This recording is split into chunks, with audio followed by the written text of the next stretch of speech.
Friends, ఈ video అనేది చాలా అంటే చాలా ఇంపార్టెంట్. ప్రతి ఒక్కరి వీడియో చూడండి. నేను ఈ వీడియో దానికి మెయిన్ రీజన్ ఏంటంటే, క్యాంపస్లో నేను ఫస్ట్ ఇయర్ ఉన్నప్పుడు ముగ్గురు స్టూడెంట్స్ సూసైడ్ చేసుకున్నారు. ఒక అతను మంజర్ హాస్టల్లో బెట్టింగ్ యాప్స్లో మోసపోయిన సూసైడ్ చేసుకున్నాడు. ఇంకొక అతను మా హాస్టల్ పొలిటికల్ డిపార్ట్మెంట్ అతను సూసైడ్ చేసుకున్నాడు. అలాగే మా రూమ్మేట్ ఫ్రెండ్ సిద్దికి వాళ్ళ ఫ్రెండ్ నిజం కాలేజ్ అమ్మాయి, ఆమె కూడా సూసైడ్ చేసుకుంది. అలాగే ఈ వీక్లోనే చాలామంది మా విలేజ్లో 5 మెంబర్స్ సూసైడ్ చేసుకున్నారు. మీరు జీవితంలో తప్పుడు నిర్ణయాలు తీసుకునే ముందు ఒక్కసారి మీ అమ్మ నాన్న గురించి ఆలోచించండి. ఒక్కసారి మీ ఫ్యామిలీ గురించి ఆలోచించండి. ఎందుకంటే మీ అమ్మ నాన్నకు మీరే ప్రపంచం, మీరే ప్రాణం. ఒక్కసారి మన ప్రాణం ప్రపంచం అనుకున్న వాళ్ళు దూరం అయితే ఆ బాధ, పెయిన్ అనేది చాలా భయంకరంగా ఉంటుంది. ఆ పెయిన్, ఆ భయంకరాన్ని మీ అమ్మ నాన్నకు మిగిలించకండి ప్లీజ్. వీడియో ఎండింగ్లో మా ఫ్రెండ్ గురించి చెప్తాను. మా ఫ్రెండ్ చెప్పిన మాటలు ఉంటే ఖచ్చితంగా మీ జీవితంలో మార్పు వస్తుంది. కాబట్టి వీడియోని పూర్తిగా చూడండి. 10ఏళ్లలో పెరిగిన విద్యార్థుల ఆత్మహత్యలు. దేశంలో 2014 నుంచి 2023 వరకు దశాబ్ద కాలంలో 1,09,430 మంది విద్యార్థులు ఆత్మహత్యలకు పాల్పడ్డారు. తెలంగాణలో చూసుకోండి 583 మంది చనిపోయారు. ఏపీలో అయితే 498 మంది చనిపోయారు.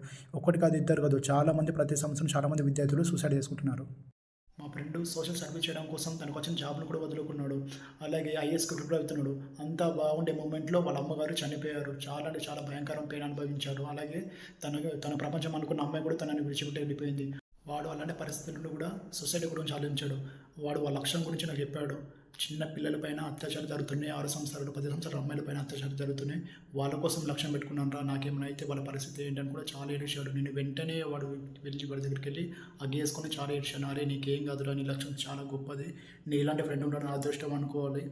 మా అమ్మ నన్ను విడిచిపెట్టి వెళ్ళిపోయింది, అలాగే నువ్వు కూడా నన్ను విడిచిపెట్టి వెళ్ళకునని చెప్పాను. అప్పుడు వాడు వాళ్ళ ఆలోచన మార్చుకున్నాడు. ఒక్కోసారి మా ఫ్రెండ్ స్థానం నుండి ఆలోచించండి. వాళ్ళ ప్రాణం అనుకున్న అమ్మ దూరం అవ్వడం, అలాగే ప్రపంచం అనుకున్న అమ్మాయి దూరం అవ్వడం, అలాంటి పరిస్థితులు కూడా తట్టుకొని నిలబడి ఇప్పుడు సివిల్స్కి ప్రిపేర్ అవుతున్నాడు. నేను చివరిగా చెప్పేది ఏంటంటే, జీవితంలో ఎలాంటి సమస్యలు వచ్చినా, ఎన్ని ఇబ్బందులు వచ్చినా కూడా తప్పులు నిర్ణయాలు తీసుకోకండి. ఎందుకంటే మీ ఫ్యామిలీ గురించి ఒక్కసారి మీ అమ్మ నాన్న గురించి ఆలోచించండి.